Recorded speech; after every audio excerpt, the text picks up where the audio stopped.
মাহে রমজান সামনে, এবারের রমজানে টার্গেট নাও 30 দিনের রোজার মাধ্যমে দিল থেকে আল্লাহর কাছে এইভাবে 30টা দিন হাতে গুনে তুমি আল্লাহর সাথে ওয়াদাবদ্ধ হও যে আল্লাহ 30 দিন আমি রোজা রাখবো। এবং যৌন চাহিদা, লজ্জাস্থানের চাহিদা, অশ্লীলতা, বেহায়াপনা, নর্তকী, নাচ গান, উলঙ্গ ছবি দেখা, নারীকে নিয়ে চিন্তা ভাবনা, মেয়েকে নিয়ে অশ্লীল চিন্তা ভাবনা, অবৈধ কোনো প্রেম সম্পর্ক, হারাম কোনো রিলেশন, এই সব ত্যাগ করে বন্ধু 30টা দিন মনোযোগ দিয়া রোজা রাখো, তারাবি পড়ো, ইফতার করো, সাহারি করো, তাসবিহ পড়ো, তেলাওয়াত করো, কোনো আলেমে দ্বীনের সাথে উঠা বসা করো, ইমাম সাহেবের সাথে সম্পর্ক করো। ইনশাআল্লাহ দেখবা আল্লাহ চাহে তো 30 দিনের মাথায় আল্লাহ বলেন লাআল্লাকুম তাত্তাকুন, আমি আল্লাহ ওয়াদা দিলাম মোমেন তোকে মুত্তাকি বানিয়ে দেব, মুত্তাকি বানিয়ে দেব। আর যদি মুত্তাকি হও তাইলে পুরস্কার কি?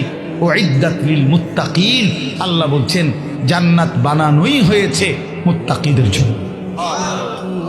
30 দিনে মুত্তাকি হবা, 30 দিনে জান্নাতি হবা। ইয়া আইয়ুহাল্লাযীনা আমানু, হে ঈমানওয়ালা, আল্লাহ বলেন জানো ঈমান তোমার পাসপোর্ট, আমি পাসপোর্ট নিলাম 30 দিন আগে। আর আল্লাহ ওয়াদা দিছেন রমজানের চাঁদ উঠলে আমি আল্লাহর কাছে ঈমানের পাসপোর্ট দিবা। ঈমানের পাসপোর্ট আমি জমা নিলাম, 30 দিন অপেক্ষা করবা, 30 দিন আমার হুকুম মাইনা চলবা। 30 দিন পরে ঈদের চাঁদ উঠবে, সেই দিনই তোমার পাসপোর্টের উপরে জান্নাতের ভিসা লাগবে। পাসপোর্ট এবং ভিসা লাগবে, আর ঈদের দিন ফ্লাইট হবে, জান্নাতের ফ্লাইট। ইনশাআল্লাহ, ইনশাআল্লাহ। হাদিসে আছে ঈদের দিন আল্লাহ তাআলা ফেরেশতাদেরকে জিজ্ঞাসা করে, ফেরেশতারা বলো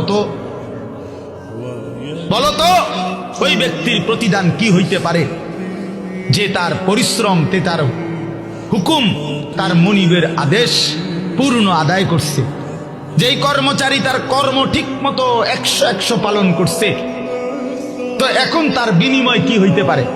ফেরেশতাদেরকে আল্লাহ বলবে ঈদের দিন, ফেরেশতারা বলবে মাওলা তো এটার বিনিময়তে এটাই আইওয়াফা আজরাহু, তার বিনিময়ে তাকে পূর্ণ দিবেন, পারিশ্রমিক পূর্ণ দিবেন, কারণ সে তার কর্ম পুরা করছে, অতএব পারিশ্রমিকও তো কি দিতে হবে? পুরা দিবেন, এটাই তো যুক্তির কথা। তো আল্লাহ তাআলা তখন বলবেন ফেরেশতারা তোমরা সাক্ষী থাকো, আমার ইজ্জতের কসম, আমার জালালের কসম, আমি আল্লাহর বড়ত্বের কসম, আমার শ্রেষ্ঠত্বের কসম, আমার এই বান্দাগুলো 1 মাস রমজানে আমার হুকুম পূর্ণ আদায় করছে, আমার আদেশের হক আদায় করছে, রমজানের হক আদায় করছে। আজকে আমি আল্লাহ ঈদের দিনে ঘোষণা দিলাম তোমাদের সামনে, কাদ গাফারতু লাকুম, আমি আল্লাহ আমার এই বান্দাদেরকে মাফ করে দিলাম। ফেরেশতারা তখন ডাক দিয়ে বলবে, তখন ফেরেশতারা নামাজি ঈদগাহের ইমানদার মুসলমানদেরকে বলবে যে ইন্নাল্লাহা কাদ গাফারা লাকুম, তোমাদের আল্লাহ তোমাদেরকে মাফ করে দিয়েছে। আমরা ফেরেশতারা নিজে শুনছি। ফারজিউ রাশিদিনা ইলা রিহালিকুম, অতএব তোমরা খুশি খুশি চিত্তে, সন্তুষ্ট চিত্তে, সফলভাবে তোমরা তোমাদের ঘরে ফিরে যাও। এই জন্য বন্ধু, এটাই আমার মূল বক্তব্য।